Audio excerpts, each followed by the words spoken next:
if you're successful, you become the chairperson of the IEBC, will be your biggest stakeholder. So there is this contention and there is this problem that has always been experienced each electoral cycle on party primaries, that there are challenges that come up with nomination processes, pre-elections, and I would like you to explain to us what you think is the problem and the gap that exists in that area, and how do you intend to address that gap should you become successful? Thank you for that question. Every political party in this country has a constitution. Every political party. These political parties are registered by the Office of the Registrar of Political Parties. The law has allowed the PPLC, the Political Parties Liaison Committees, to take a very critical role in managing of political parties. Now, the conflict of primaries are basically an election in the electoral cycle. And then IEBC has a very big role in dealing with the political parties. Now, the interplay between IEBC, the Office of the Registrar of Political Parties, and the Political Liaison Committee take a very central role in terms of managing and coalescing around political parties. Now, the biggest problem with the political parties comes with, one, the respective constitutions. And what do they say in the constitutions when it comes to coming up with the party lists for their candidates who are going to participate in that election? That is normally the biggest problem. The biggest problem being they do not rely and try to ensure that probably the gender rule is observed in those primaries, number one. Number two, the issue of PWDs is not observed in that list, and the issue of women and minorities are not observed on those issues. So that is where normally the problem and the anarchy and the confusion appears whenever political parties are doing their primaries. So to navigate around that issue, and of course the issue of funds in terms of allowing women to participate, to contest an election, and it's a very confusing thing. So to manage that conflict within the political parties there has to be a very strong stakeholder engagement of the political parties themselves to relook at their constitution and their rules in terms of nomination. The other thing to do is to tap on the skills of PPLC, which is by law one of the conveners in terms of bringing together political parties and as well as the IEBC. Number three, IEBC to have very strict rules on when to accept this list or not to accept this list. I know that one of the contention is the female, the male, and the minorities and the PWDs. Although we do not have a proper framework to ensure that political parties comply with the party lists to be gender sensitive, you still have to think of other means and ways of coming up with a representative list. Thank you for that. So what in your view is specifically the mandate of the IEBC to ensure that the political parties operate within the legal framework during the nomination process? The IEBC, by law, is required to liaise, coordinate, and operate together with the Registrar of Political Parties, because the Registrar of Political Parties is the one that's appointing them. But at the same time, the IEBC at the same time is supposed to be, they have very strict guidelines on how those political parties are supposed to behave, how they're supposed to deal with. You look at the Political Parties Act, if they're supposed to comply with those regulations and the rules under the Political Parties Act to ensure that they comply with the law. Does the IEBC have any obligation to supervise the political parties' nominations? Yes, it has. Tell us more about that. It takes me back to the question that I was saying, the interplay between the political parties, the Political Parties Liaison Committee, the IEBC, and the Office of the Registrar of Political Parties. So the IEBC will comes up with rules to ensure that the political parties comply with those rules in terms of nomination, the rules for nomination.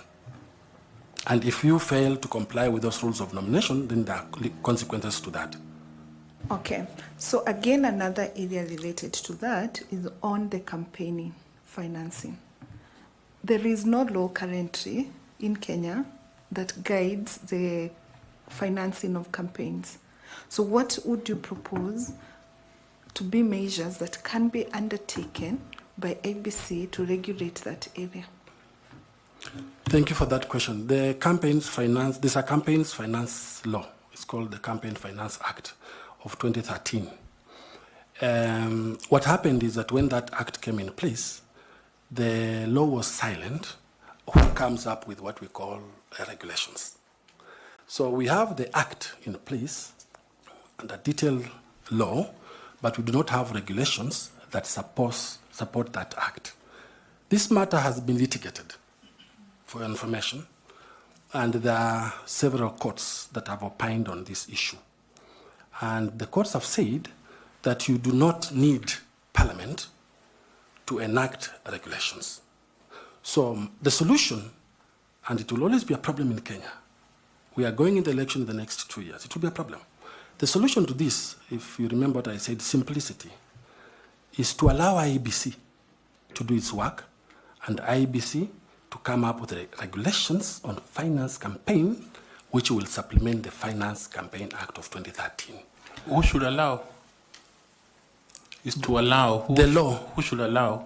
Chair, the law allows IEBC to come up with finance regulations. So IEBC has to do its work. It's only through that you will have an election that is contested fairly, because finances is an important thing in elections. Thank you. So if you have looked at the 2022 post-election review report, it has identified some of the significant challenges that exist in the conduct of party primaries in regard to transparency and fairness. Now, should you be successful and you become the chairperson of the IEBC, what specific measures would you propose that would be put in place by the IEBC to enhance the integrity and credibility of the nomination process for parties? I think, thank you for that question. Then the simple answer comes to one, serious stakeholder engagement of those political parties, IEBC, PPLC, ORP. First thing. Number two is to look at the nomination rules that exist and identify various gaps that are there to enhance electoral process. And when you are looking at these nomination rules, you must ask yourself whether those nomination rules speak to the spirit of the Constitution. What is required in the Constitution for nomination, what is expected of the Constitution in terms of nomination, the outlook, and whether those rules speak to the Constitution and the spirit of the law. Those are the tangible things that I will have to deal with. Maybe your views, we use technology in voting. What would you propose? Like, what do you think should happen? Can we promote the use of technology in party nominations? Thank you. We have KIMS kit. And this KIMS kit starts all the way from registration, voting, all through to candidates, and then the transmission of results. So it's a comprehensive system. Now, the use of technology is something that we must continue aspiring to do. And we need to come up with a new platform or a new portal or a new system to ensure that even the technology is used during the party primaries. Because even we are looking, and I'm a student who says that even we need to be moving to have technology doing the AI technology. Well, voters, how do you reach out to these voters and you don't have money for voter education, because countries never fund for voter education. Can we harness that to use AI? We've seen AI doing very well in India and doing very well in the US. So technology, there will never be a deficiency of using technology in an electoral process. And technology answers that question of how simple is that election. All right, thank you. And lastly from me, what should you become successful, what would be your vision for the use of ICT and basically modernizing the electoral system in Kenya for the next 10 years, 5 years? Can take us gradually, 5 years, 10 years. What is your vision? What do you think the ICT should look like? We must start by priding ourselves as Kenyans for having an ICT platform in an electoral process. So where we are okay. What we need to do, and my vision will be, what are these other IT platforms or IT-related ideas that we can add to the election to make it more transparent, to make it easy, and to make it accessible to everybody. For example, why can't we have IT being incorporated in voter education? Why can't IEBC come up with IT in voter education? We focused more on result transmission. And most of the energies for Kenyans were focused on results transmission, and particularly the presidential. But we left a lot of IT space. So we can have that. Technology doesn't just mean the computer. It also means social media, any other facilities that are using technology, Twitter, X, Facebook. How can we use these things to ensure that IEBC is 100% IT friendly? And these are some of the things that will be my vision, to ensure that from the button of your phone, you can ask a question, for example, what is the name of my polling station? That's use of technology. And it will come and tell you your polling station is this. How do we enhance that? If you want to know about your civic rights or your voter rights, it should be at the palm of your hand. So we can encompass these things and enlarge the IT scale in terms of election management and observation, and in terms of election preparedness throughout the electoral cycle. So as a last follow-up question, then what would be the use of technology in detecting and preventing electoral malpractices? Thank you.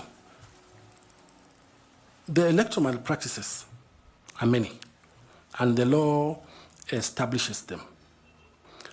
And one of the electoral malpractice is misinformation or disinformation, for example, because there's so much that goes out there which is not true information about really what's happening.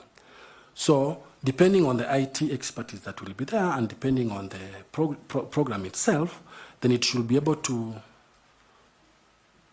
detect and block that which one thinks is a problem. If there's a misinformation coming in, for example, you can have, before the election, you can have an information like, oh, a certain candidate has died, and therefore there will be no election there. And so that will depress the person who is coming to vote. So can we have a system, and that's entirely within the ICT department of the IEBC, that now tries to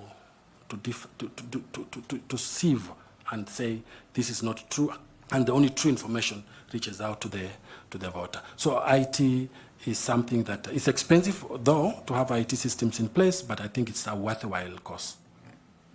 Thank you so much, Mr. Kissinger. I wish you the best. And thank you so much, Chairman.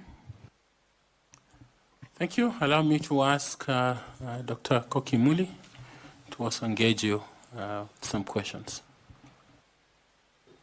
Thank you very much, Chairperson. And good afternoon, Kakai. And it's truly nice to see you. I actually had forgotten that we had offered you a job. But I'm really happy, as we kept on saying then, and we keep on saying here now, it's actually about the country. And any contribution that we make towards democratization process is contribution towards value addition to the process. So I'm very happy that you actually, I remember the conversation around whether to work for IEBC or not, the election management body. At the time, it used to be better than now. And therefore, we are actually quite happy that you could be as one of the applicants to be here to be interviewed for the position of chair. So karibu sana. I wanted to put you at rest and also to tell you that you have mentioned that you managed 8 elections, e.g. in Uganda, in Zambia.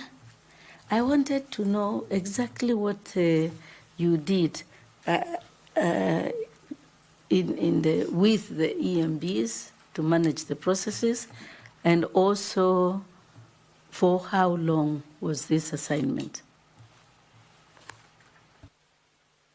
Thank you.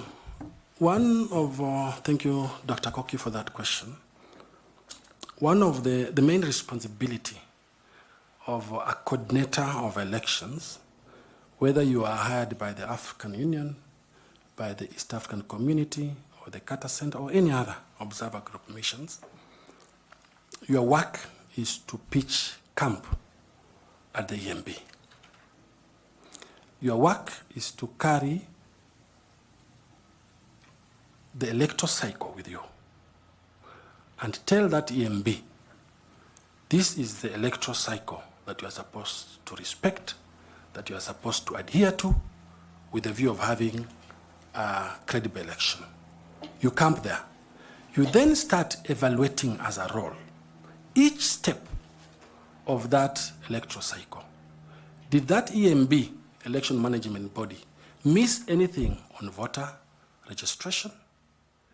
Did it miss anything on candidate registration?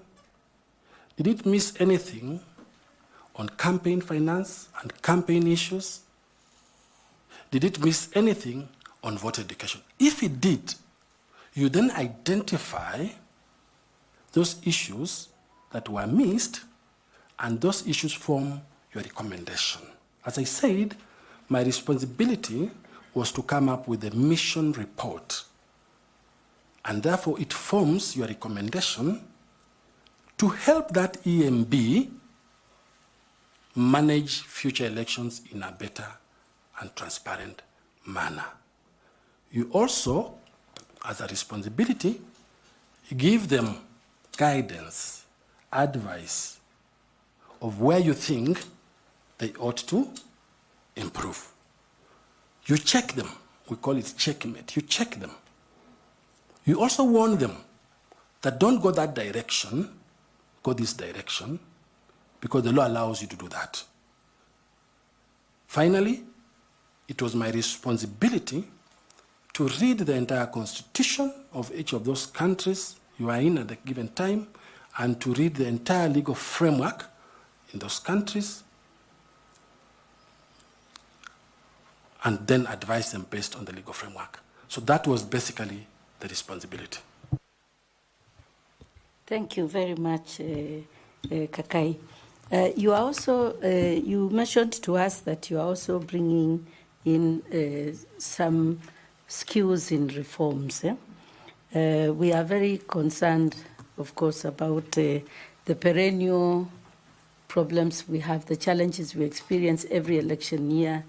There are always problems associated with acceptance of election results or challenge of the same, especially presidential elections since the 2010 Constitution. We want to have a rebirth, to have a country where the election management body, i.e. the IEBC, that if you are successful, you will chair, must midwife a transformative process that gives us election results that are accepted by all contestants, and that within a peaceful environment where the election is professionally conducted and so on and so forth. So if you are successful in this position, there will be a lot of work that requires to be done to achieve what I've just said. So with those transformative and reforms skills that you are bringing in, identify for the panel the 3 priority challenges that face the electoral democracy environment in Kenya, or that the 3 challenges that the IEBC faces in advancing its work. Just 3 challenges, and then outline for us how you prioritize them and how you will address them to give Kenya that dream destination I've just described. Thank you.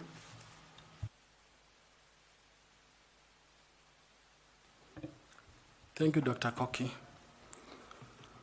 One of the biggest challenges from where I sit will be